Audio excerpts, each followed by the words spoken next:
Since the Silver and Black don't have a game to play this weekend, the coaching staff, the front office have to decide what this team is going to be, who they want them to be, and stick with it. We'll explain that plus more on Friday's edition of the Locked On Raiders podcast for October 24th, 2025.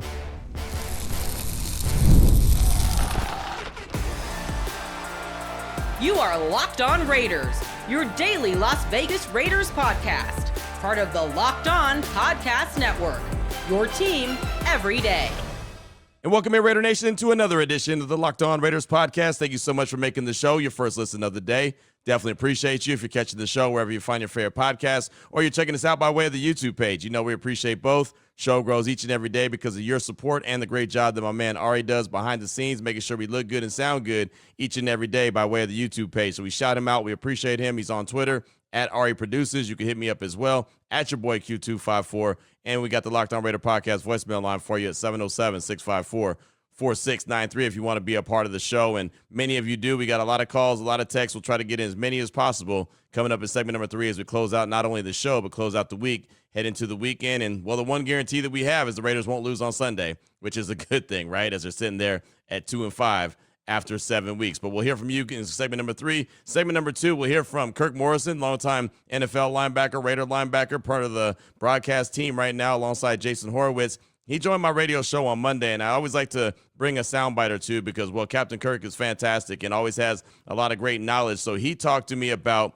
why the Raiders are in the position that they're in, what he believes, why they need to stick with whatever plan that they have, whatever they see fit for this team, why they need to stick with that. We'll talk about that coming up in segment number 2 and the decisions that this team has to make as they're sitting there at 2-5. Here in segment number 1, news and notes of the day, and really just has to do with the trade deadline and the constant conversation about Maxx Crosby. We'll jump into that after I tell you about the title sponsor of the show, which is Mazda. Like the players, they sweat every detail. When you make every move count, pulling off the unexpected is only the beginning. Stay tuned later for tonight's highlights in this week's Moving the Game Forward. Mazda, move and be moved. So, off top, we've been talking a lot this week about Maxx Crosby after the report from Trey Wingo came out talking about the Dallas Cowboys had inquired. And again, I say inquired in big capitals, capital letters, because, again, that's what it is. It's not like they threw a trade offer out there. It's not like we heard a report of, oh, man, 2 ones and a player or a 1 and a player. None of that. They just inquired. They reach out and,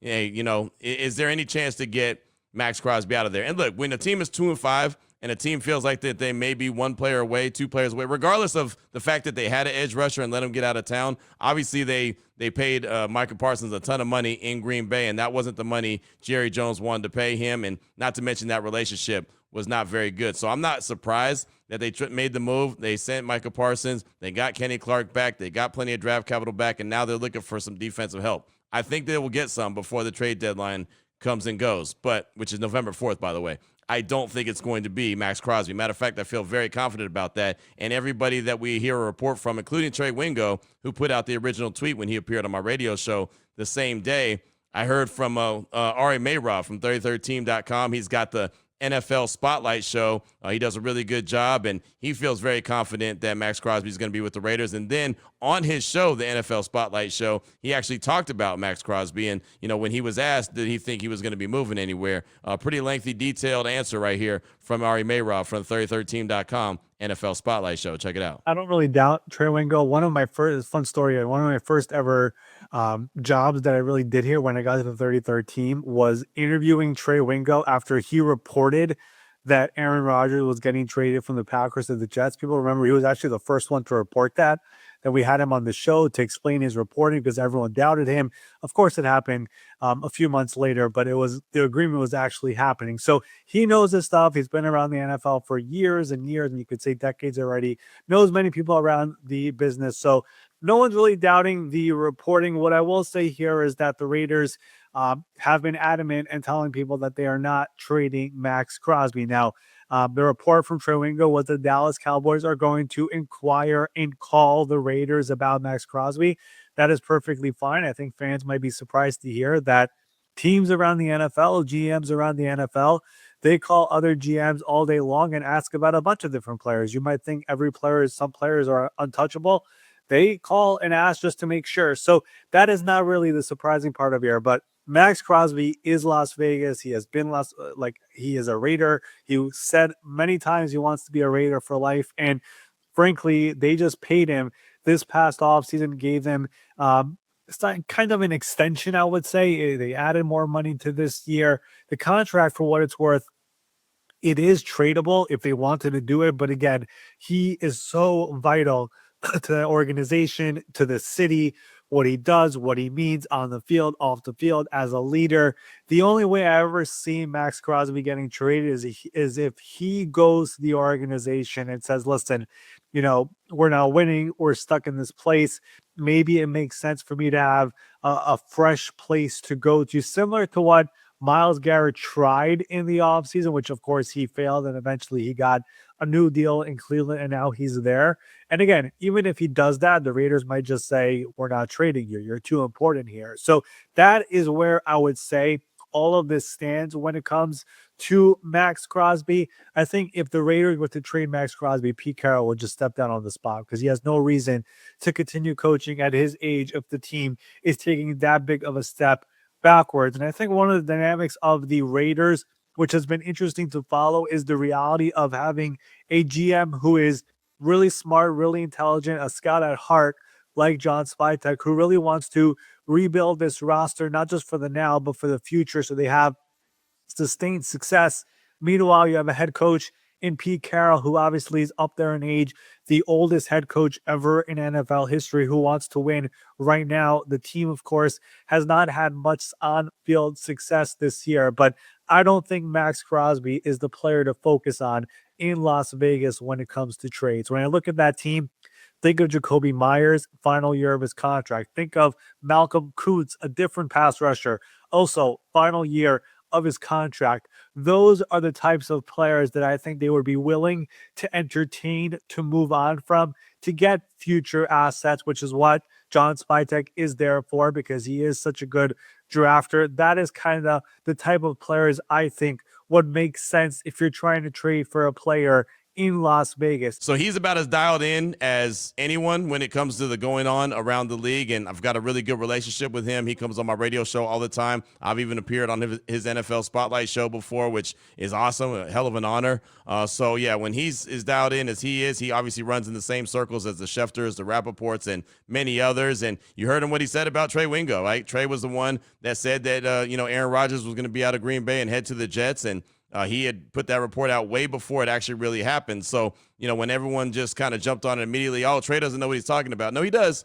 He absolutely does. And you heard what Ari Mayrov had to say, that wherever he was getting his sources from, he didn't want to ask, obviously, his sources, but felt like it was coming from the Dallas Cowboys side of things. But I think that there's a whole lot of nothing going on there with Maxx and him being traded from the Raiders, because, again, you shouldn't be in the business of trading away your best players, especially when you don't have a ton of blue chip type players. Maxx Crosby is definitely one of them. So just wanted to kind of go ahead, and anytime I get a chance to, put the fire out when it comes to that. And I think that most of Raider Nation pretty much has a good understanding that that's not going to happen. Does that mean that the Raiders won't be active during the trade deadline? Not at all. That doesn't mean that at all. But I just don't think it's going to involve Maxx Crosby. And remember, the trade deadline, as I mentioned, comes up November 4th. So we'll get an opportunity to catch up with Pete Carroll coming up on Monday as the Raiders return to the facility to get ready for the Jacksonville Jaguars Week 9. So 11 a.m., we'll talk to Pete Carroll inside the Intermountain Health Performance Center. Also, later on this afternoon, 2 p.m., as a matter of fact, my radio show is always 2 to 5 p.m. Landon Roberts, E-Rob, my guy, he's going to actually be in studio with me. I don't know how long he's going to be there, but I'm not going to tell him he's got to go. So he gets there at 2. That's when the show starts. It's going to end at 4. If he wants to stay till 4, he can stay till 4. If he wants to leave at 2:30, he can leave at 2:30. I don't know. But if you want to hear from the guy that wears the green dot from the silver and black, the middle linebacker, definitely want to tune into my radio show, Unnecessary Roughness, on Raider Nation Radio 920, coming up at 2 o'clock. He will be in studio with me, so I'll definitely put some highlights out on social media as well, at your boy Q254 and at Ari Produces as well. So that's something to look forward to. But massive changes cannot happen when it comes to the coaching staff, right? Pete Carroll, he's got to be the guy. This team, this front office, him, and they all got to decide what they want to do. Are they winning now? Are they trying to rebuild? I feel like they're trying to do a combination of the two at the same time, and that's not very easy. But you'll hear why the continuity is a must and what they have to decide. We'll do that in segment number 2 of today's Locked On Raiders podcast. Before we get to that, though, I do want to tell you about a couple of the great sponsors that we have here on the show, including FanDuel.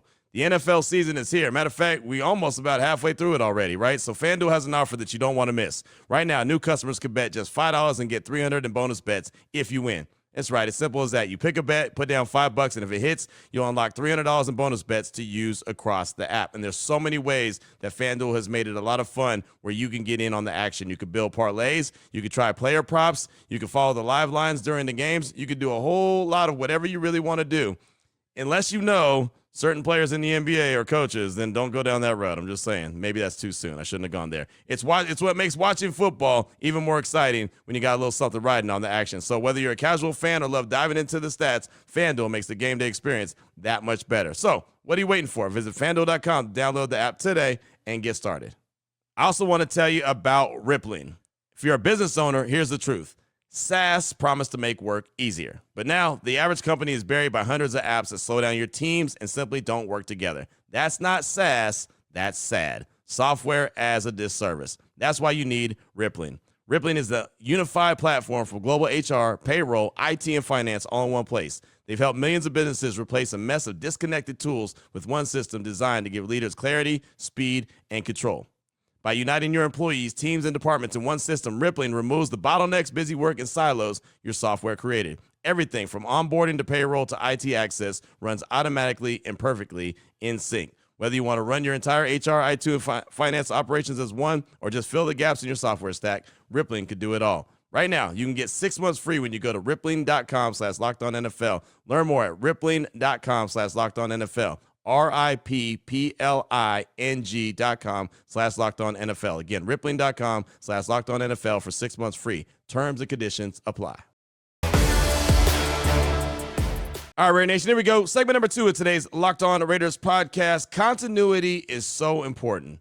One of the main reasons why the Raiders are in the situation that they're in is the lack of continuity that they've had, really, since they've been in Las Vegas. If you want to look at the head coaches that they've had, John Gruden, when I arrived here, John Gruden was the guy. Then we know what happened with him. Then Rich Bisaccia was the guy. Then he wasn't the guy. Then Josh McDaniels was the guy. Then he got fired. Then AP was the interim. Then he was the guy. And now you've got Pete Carroll. I've only been here since 2021, so that's a whole lot of turnover in a very short amount of time. That cannot happen. So when Kirk Morrison, who's part of the Raiders broadcast right now with Jason Horowitz on the radio side of things, when he joined my radio show on Monday, which he does each and every Monday at 2:30 Pacific time, I asked him, how the Raiders got in the position they're in. Why did they have such a no-show against the Chiefs as they lost 31-0, only ran 30 plays? And really, he boiled it down to what I'm talking about when it comes to continuity. And, well, it hasn't been here in a very long time. Check it out. I think this is just a reflective of this football team and what's happened over the previous, 6-7 years. Mm-hmm. This team doesn't have depth. Yeah. And when you roll over a head coach and general manager every 18 months, you finally see what the result is. Yeah. Like, the San Francisco 49ers can withstand injuries to every single starter, but yet they're playing with practice squad guys and guys off the street, and they're winning their play. And why is that? Because those guys aren't really off the street. They've been in that organization for 3-4 years. They've had guys on practice squad who I know personally who have been on a practice squad for 3 years. So if they go into a game, they know what the system is. They know an identity. To me, we'd have some good frontline players. Yeah. But you see, when our depth is tested, it's just not there. And you got guys who are still learning a system, learning a scheme. We're asking rookies to come in right away and be key contributors. It doesn't work that way. And I think this has kind of been a result of the prior regimes, and the turnover is finally coming through. John Spytek has only been here, a couple months. Yeah. This isn't the roster this is the roster he inherited. And everybody's saying, hey, go out there and turn this into a winner right away. And we thought, hey, we get a quarterback, we got Brock Bowers, we got this. And you realize it don't work that way in the NFL. It don't work. It takes time. And I know you need patience. But this is one of those situations right now where I feel like you really honestly need patience. And the scary part is that, remember, the New England Patriots went through this last year with Drake May. They were just bad. Yep. And yet they changed coaching staff, but they had something to build on with a young roster, a young quarterback, and things to move on from. And that's why I think where they're at right now. And you're just hoping that the Raiders can have that same patience in building the roster to where it needs to be. And it's just not going to take 6 months. It's going to take some time to get there. I thought Kirk brought up some really good points when he was talking about, when you look at the 49ers and you start to see all the, injuries that they're dealing with. And so many people, how many times do you hear someone reference like, oh man, the Niners, they got like 15 guys injured, but they still are playing really well. Yeah, they've all been there, right? They've all been in the same system, all have the same coach, all have the same GM. When Shanahan got hired, John Lynch got hired. When John Lynch got hired, Shanahan got hired. When one got extended, the other got extended. So the continuity is there. And look, there was a time where it was looking pretty lean. Looked like they were going to be on the outside looking in. And then, they got saved by some dude named Brock Purdy that's called Mr. Irrelevant, that's no longer Mr. Irrelevant, right? They were looking through the quarterbacks, couldn't really find the guy that they want, made the move for Trey Lance, gave up everything and then some. Normally, that's a death knell. When you make that move and you miss as bad as they did, you're out of there, right? Like my barber always says, see ya, toots, right? I mean, you're out of there on that one. But because that dude Brock Purdy came through, has saved the day for them. So now here they go. They're still ticking. So when you look at the Raiders, and I already rolled out all the coaches that they've had, that's why continuity is so important. Now, the problem that the Raiders are facing is that continuity sounds good. You want to keep Pete Carroll in place, but are they on the same path? Are they believing the same thing? And are they signed up for the same plan? That's the question that you have to ask, and that's the question I can't answer. I can't tell you for a matter of fact that, yes, Pete Carroll and John Spytek have the same vision for this team. Pete Carroll has a 3-year deal with the 4th-year team option. John Spytek, the GM, has a 5-year deal. So they're already not aligned, right? The stars aren't quite aligned, right? It's like John Spytek is a baseball player with the leadoff on first base. Pete Carroll's trying to get on base, right? I mean, that's what it feels like. He knows he's got the job long term. Pete Carroll's got a 3-year deal with the 4th-year team option. So that doesn't mean that he's going to make it even to 4 years. He also has said many times that he's here to win right now, where John Spytek, and you heard Ari Mayrob from the 33team.com say it in segment number 1, John Spytek comes from Tampa Bay, where they turned over the roster once Tom Brady was gone, had a lot of young players, and allowed them to grow. And the only guy that wasn't homegrown is the QB, Baker Mayfield. And it worked really well, right? I know that they, lost last week to Seattle, but Seattle didn't play. No, Houston did. Tampa Bay lost to, whoever they played on Monday Night Football, but they lost, right? And they lost Mike Evans for the season as well. He was out and about. But point is, they were able to turn that around and turn that into a winner with a bunch of young guys. So that's probably what John Spytek wants to do. So that doesn't really align. If you're trying to win right now, but you're also trying to rebuild or you're trying to build for the future, it's hard to do both at the same time. But if you're going to try to do that, which it feels like they're going to, they've got to identify and let it be known what their identity is going to be. Who are they going to be as a team? Like, what is the plan?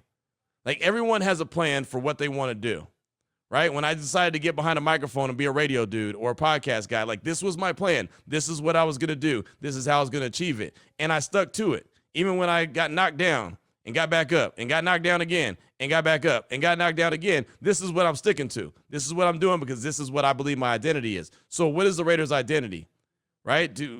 What do they play? How do they plan on winning games? They have to figure that out. I don't think they have a good idea of what it is yet through 7 games because we haven't seen it.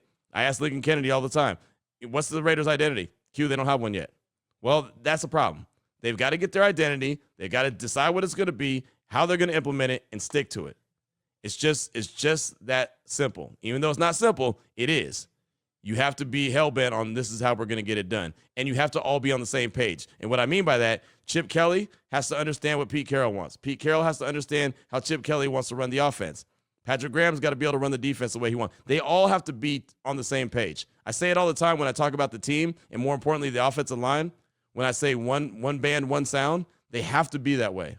It's just like when we were in Hawaii and I looked out on the ocean and I saw everyone in a boat that they were rowing, and they were all rowing at the same time, all in unison. And if one person wasn't rowing on the same time and they weren't all in unison, guess what? The boat didn't go, right? It has to.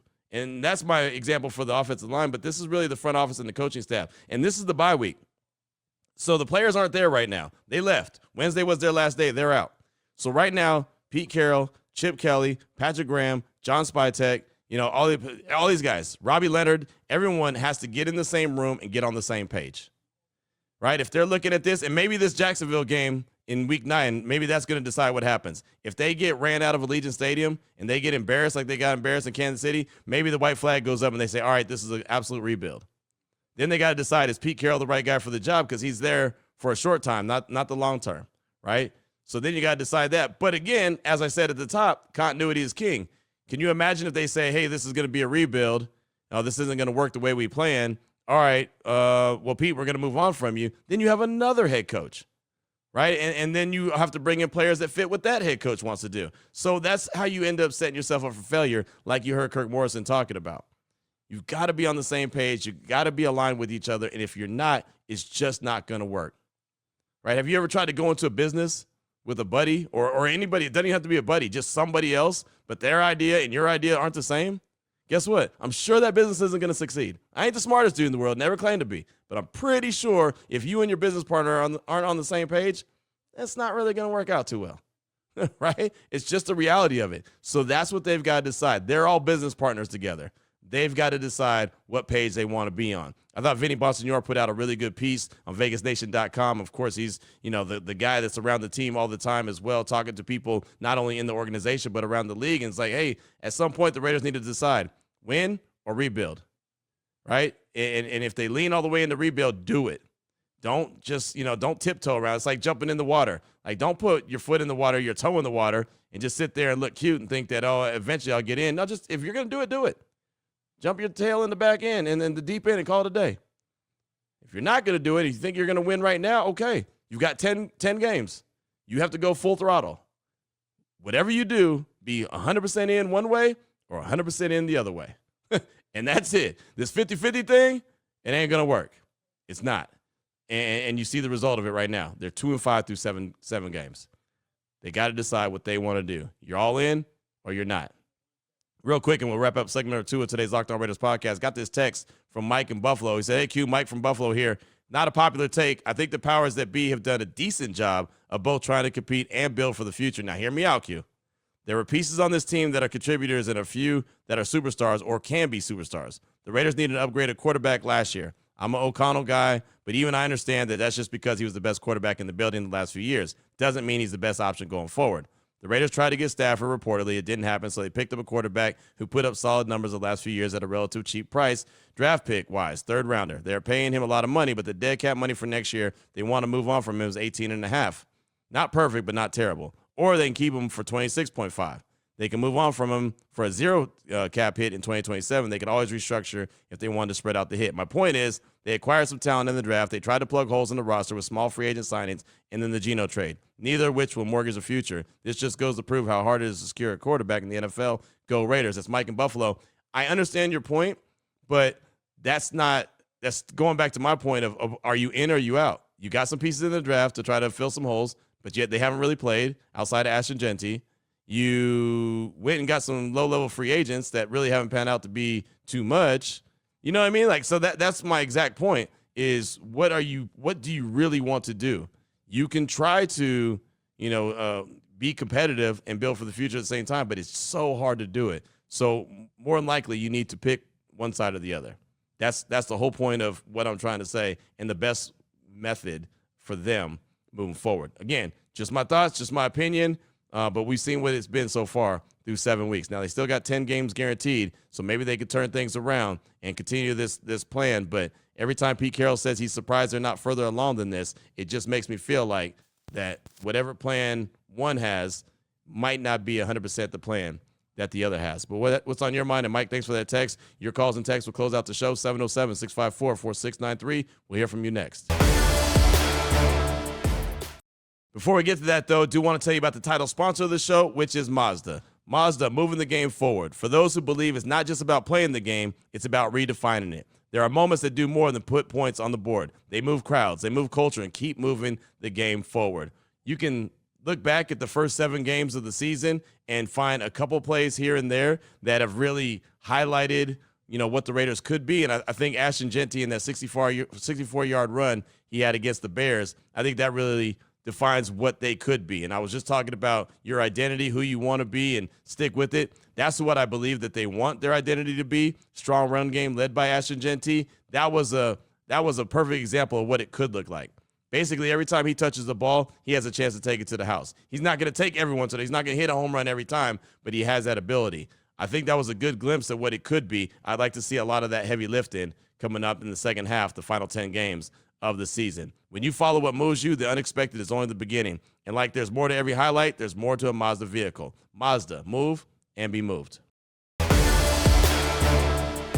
Here we go, Raider Nation. Segment number 3 of today's Locked On Raiders podcast. Your calls and texts. You're off that Locked On Raider podcast voicemail line, 707-654-4693. Let's start things off with Apex Raider in the 757. He's calling to talk about PFF grades when it comes to Geno Smith and Patrick Mahomes. Here's Apex Raider in the 757. Hey, Q, Raider Nation. What's up? This is Apex Raider calling out of the 757.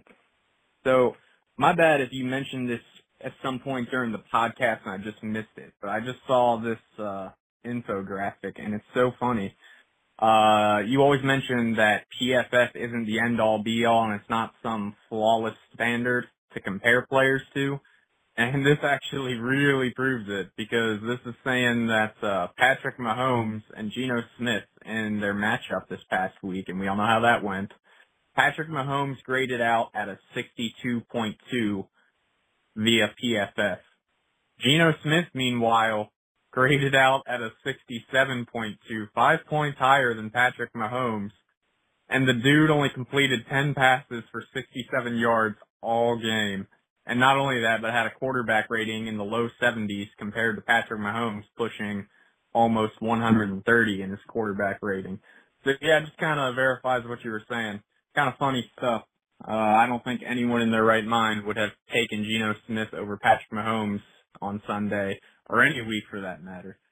So that's just all I wanted to call about.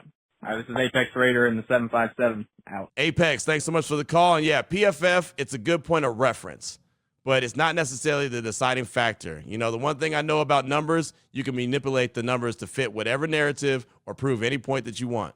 And why I know this, I sold Kirby vacuums, $2,000 vacuums. There's no business, no reason why someone buys a vacuum for $2,000. But I was good at making the numbers make sense. Oh, okay, it's not too bad. Yeah, of course, right? I was really good at making the numbers make sense and why it was beneficial to you. So you can do, anyone who's done any kind of sales knows that you can dance up the numbers, you could dress up the numbers. I always say you can't put lipstick on a pig, but you can dance up the numbers and dress them up to make them look really good and fit your narrative. And I'm not saying that's what Pro Football Focus does. It's just not the end-all, be-all, right? You use the analytics to confirm what your eyes are telling you. At least that's what I do. I like to confirm what my eyes tell me by looking at the analytics. And if something is off as much as what you just said, Geno Smith and Patrick Mahomes, and Geno's PFF numbers are better than Patrick Mahomes, that doesn't confirm what my eyes saw, just like you. So thanks so much for the call. Do appreciate you. Up next, got a text from Fred in Bakersfield. He said, what's up, Q? If I'm the Raiders front office, this offseason should be dedicated to the trenches. Find all starters in the NFL on their final year of their deal and evaluate the tape and go get the best available, spare no expense. If I had it my way, keep Miller and JPJ and get 3 new guys for the O-line. There should be a whole new D-line except for Crosby. Geno is just fine a quarterback, but he's fighting for his life back there. If they're serious about winning, this is how you do it. That's Fred from Bakersfield with his 2 cents. He's a Raiders fan since 86 until I die. Again, from Fred in Bakersfield. And I definitely believe there should be emphasis on the trenches.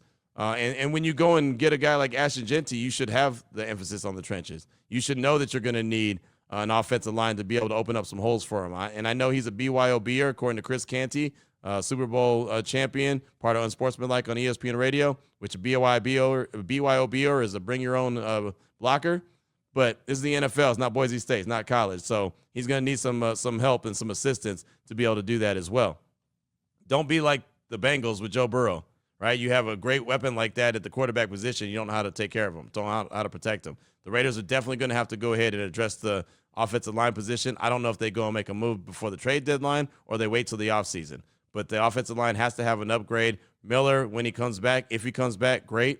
Right, JPJ, I would love for them to work out whatever situation they've got cooking with him. I don't know what the problem is, but whatever it is, clearly they're not on the same page.